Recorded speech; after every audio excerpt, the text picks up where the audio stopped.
Hey, what's up guys, Devin here, and today I'm going to be unboxing a USB 3.0 to SATA hard drive docking station. We were traveling the mountains just to find out.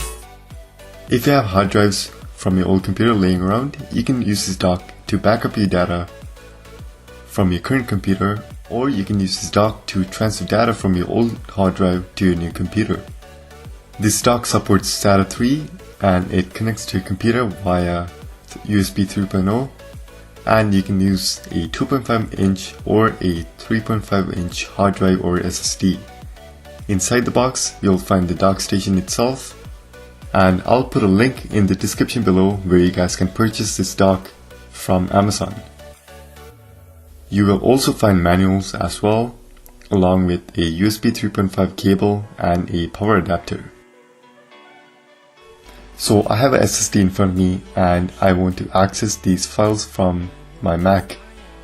Inside this SSD I had Windows installed, so if I want to access it I just have to push in the SSD inside the dock and plug in the USB to the computer.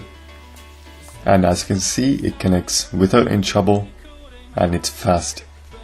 I can get up to speeds of 2 GB per second using this device. So I hope you guys enjoyed this video. Thanks for watching and I'll see you guys in the next video.